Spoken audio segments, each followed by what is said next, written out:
JD આજે શુક્રવાર છે, વસંત પંચમીની મારે રજા છે, તો તમારે આજે શું ખાવું છે? કારણ કે માર્કેટમાં તમે ઘણું બધું ખાતું લઈ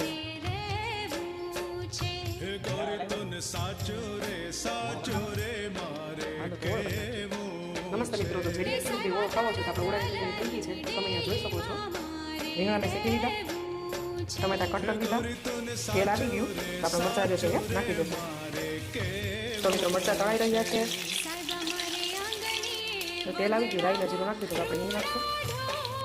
ત્યારબાદ ટમેટા, મરચાંમાં મિત્રો આપણે મીઠું અને થોડીક હિંગ નાખી દઈશું, મસ્ત ટેસ્ટ આવે.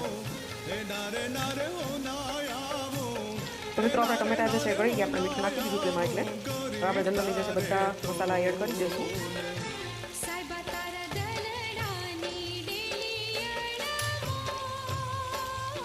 મસાલાને મિત્રો આપણે પાકવા દઈશું તેની અંદર.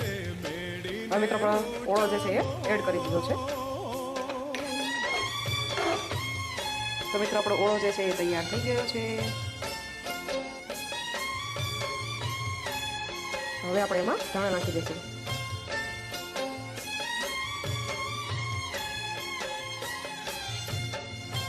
જો મિત્રો ઢીંગુબેન જે છે સ્કૂલેથી આવી ગયા છે, હવે પાસે ભૂખ્યા એટલે આપણે જે છે રસોઈની ફૂલ તૈયારી કરી દઈએ.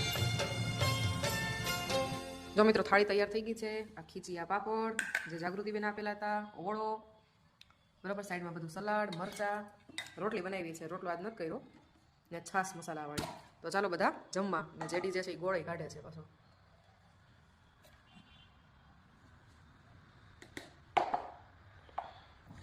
પ્રોપર ગુજરાતી ડ્રીશ હો ભાઈ. આમ તો પણ રોટલો ઘટ્યો નહીં, રોટલો હોય તો કહેવાય. આ ગુજરાતી ડિશ જ કહેવાય પ્રોપર, દાળ ભાત હોય તો પ્રોપર. ઓકે ઓકે, હાલો.